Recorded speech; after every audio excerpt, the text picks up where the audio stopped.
Kita bicarakan betapa bajingannya globalis berlanjut. Dalam 3 besar bisnis di dunia yang omsetnya atau turnovernya per putaran keuangannya tertinggi, nomor 1 adalah food beverage business. Nomor 2, games dan toys. Catatan, kasino masuk di sini. Game online dan lain sebagainya masuk di sini. Kemudian bisnis health dan pharmaceutical menjadi bisnis nomor 3 di dunia karena pandemi COVID juga memberi kontribusi yang sangat besar dalam naiknya omset bisnis kesehatan dan bisnis obat-obatan. Baru di bawahnya, military war complex, digital IT teknologi, energi, dan seterusnya. Bedanya, bisnis food ini pemiliknya jutaan. Mulai dari yang receh, angkringan di trotoar, sampai yang besar-besar, chain restoran misalnya, ala McDonald's, Starbucks, dan manufaktur proses food besar lainnya. Mulai dari penghasil susu, keju, pemotongan daging, daging ayam, dan berbagai pabrik makanan kemasan, semua nilainya triliun dolar bisnis setiap tahunnya. Sementara, kasino, pabrik obat-obatan, peralatan perang, modalnya besar, pemainnya sedikit, sehingga cuannya muter di kalangan elit 1%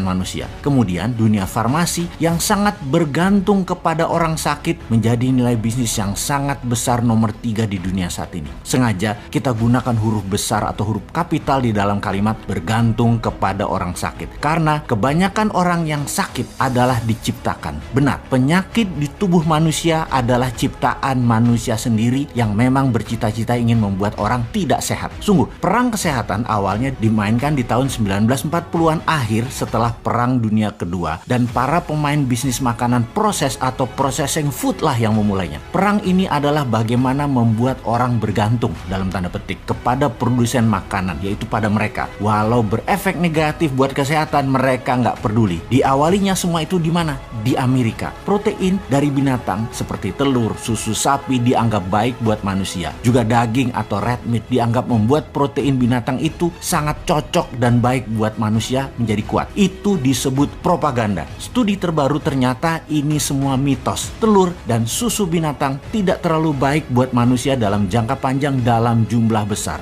Lalu propaganda seperti real man eat meat atau lelaki sejati pemakan daging, ternyata protein hewani berlebihan banyak menimbulkan masalah jangka panjang seperti darah tinggi, diabetes, jantung, kolesterol, dan kanker. Propaganda kencang tadi memang diciptakan para produsen makanan kemasan dan industri daging, telur, susu agar mengarahkan pikiran bawah sadar jutaan manusia, dan sekarang sudah miliaran manusia, berpikir bahwa daging, susu, telur adalah makanan ini baik untuk kita dan baik untuk kesehatan kita. Bahwa makanan hewani dari hewani terbaik buat tubuh manusia. Efeknya ketika berlebihan ternyata banyak penyakit yang timbul sebagai efek langsung memakan meat, daging, juga poultry, daging unggas yang berlebihan dikonsumsi, juga gula atau sugary drink dengan efek darah tinggi, kolesterol, kanker, dan diabetes. Lalu muncullah asosiasi terkenal di Amerika yang mengedukasi tentang kesehatan dan kesembuhan bagi mereka yang terkena diabetes, kena kolesterol, kena darah tinggi, serta kanker. Ada American Diabetes Association, ada American Cancer Association, ada American Heart Association. Cita-citanya mulia untuk membuat dunia dan berbagai penyakit tersebut hilang. Namun yang aneh ternyata di luar obat-obatannya yang harus dikonsumsi, ternyata makanan yang direkomendasikan adalah makanan yang malah membuat manusia tetap berpenyakit tersebut, bukan menyembuhkan. Alih-alih keheranan baru terungkap beberapa tahun ini bahwa sponsor asosiasi tersebut ya para produsen makanan juga yang makanannya yang sumber penyakit tersebut. Efeknya dunia farmasi dan kesehatan diuntungkan. Seumur hidup manusia yang terkena makanan tidak sehat tadi akan pakai obat-obatan kimia seumur hidup seperti obat darah tinggi, obat gula, dan lain sebagainya. Akan dipaksa semua manusia yang menderita tersebut memakan obat seumur hidup oleh dunia farmasi dan oleh dunia kedokteran. Sehubungan dengan itu semua, ada sebuah challenge menarik bagi sahabat jika ingin membuktikan apa yang dikatakan semua itu adalah benar. Kita akan buktikan kalau bersama tantangan ini kolesterol Anda akan turun menjadi normal, gula darah Anda akan menjadi normal, tensi darah Anda akan turun. Beranikah Anda melakukannya? Gerakan ini anti globalis banget, yaitu